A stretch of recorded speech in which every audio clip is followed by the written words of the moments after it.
Welcome to CoreLogic's housing market update for June 2022. Housing markets lost more steam in May as a combination of higher interest rates, rising inventory levels, and lower sentiment dampened conditions. CoreLogic's Home Value Index showed Sydney and Melbourne dwelling values continued to record the most significant month-on-month falls, while Canberra recorded its first monthly decline since July of 2019. Although housing values continue to rise across the remaining capital cities, the growth rate wasn't enough to offset the depreciation in Sydney, Melbourne and Canberra, which pushed the combined capitals index 0.3% lower over the month. Elsewhere, growth trends remained positive in May, albeit with less momentum in most markets. Perth and Adelaide were the exceptions where the quarterly growth trend lifted in May, although both regions remained below the peak quarterly rate of growth. While the higher cash rate and lift in variable mortgage rates in May played a role in the weaker housing values, it's important to remember that conditions have been weakening over the past year, at least at a macro level.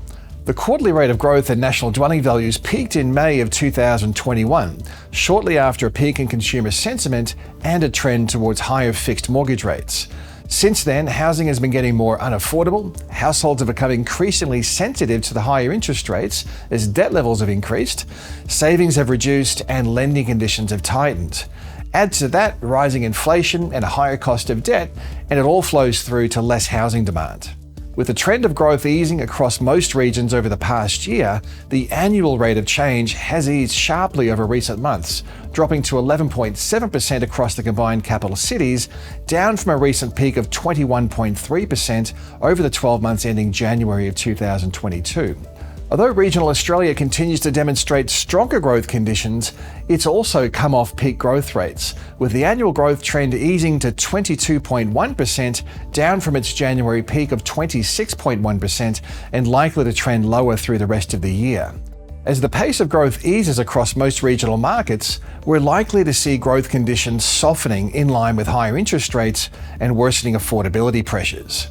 Arguably, some regional markets will be slightly insulated from a material downturn in housing values due to ongoing supply and demand imbalances, as we continue to see advertised stock levels remain extraordinarily low across regional Australia. A combination of higher interest rates, housing affordability constraints, diminishing household savings, and lower consumer sentiment has also had a negative impact on home sales. Nationally, our estimate of settled sales over the 3 months to May was 19.2% lower than at the same time last year. The figures remain 12% above the previous 5-year average. However, it's likely housing turnover will continue to trend back towards average levels as interest rates normalise.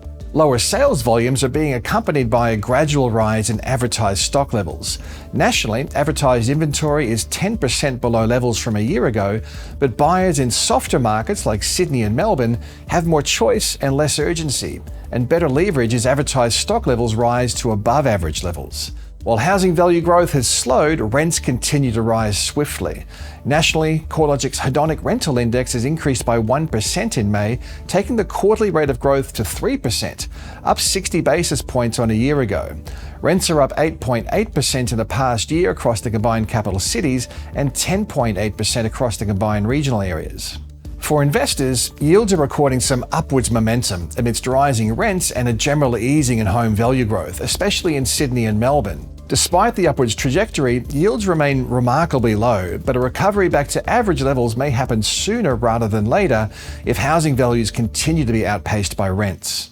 Brisbane housing values have continued to trend higher, although the trend rate of growth has nearly halved from the recent peak in December of last year.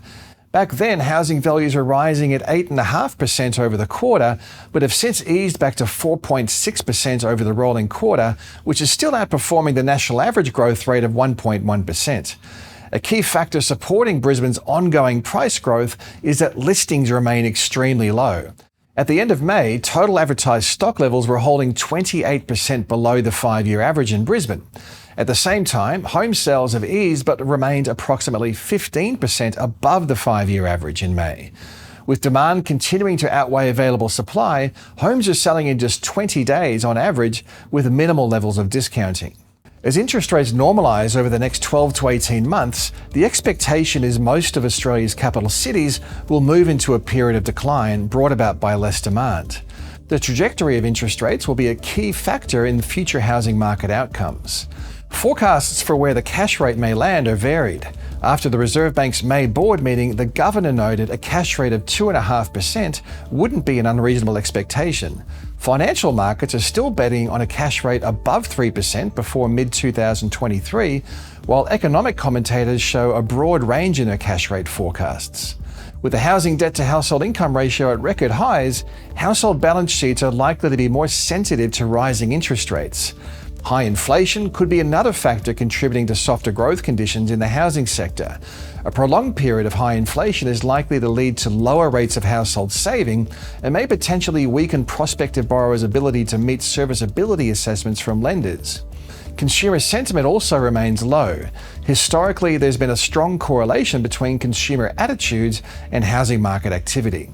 These factors, together with stretched housing affordability and a more conservative approach from lenders, especially towards borrowers with high debt levels, are likely to contribute towards less housing demand over the medium term. However, there are several mitigating factors to consider as well. Labour markets are tightening, sending the unemployment rate to generational lows and placing additional upwards pressure on wages growth. As income growth outpaces housing values, the home deposit hurdle will gradually lessen, reducing one of the key barriers to entry for home buyers. Strong labour market conditions together with a growing economy will help to contain mortgage arrears and mitigate some of the risk of a surge in forced sales, placing additional downwards pressure on housing values. Mortgage stress should also be minimised to some extent by mortgage serviceability assessments at the time of the loan origination. All borrowers have been assessed under a mortgage rate scenario at least 2.5 percentage points higher than the origination rate, and since October last year, borrowers were being assessed with a buffer of at least 3 percentage points.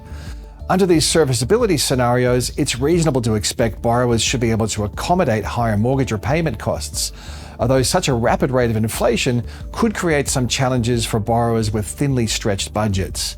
With the RBA set to steadily raise the cash rate through to the end of the year and into 2023, we're likely to see falls in housing values becoming more widespread as mortgage rates trend higher. As these trends evolve, we'll be keenly reporting on all the twists and turns in the market at the research pages of CoreLogic.com.au.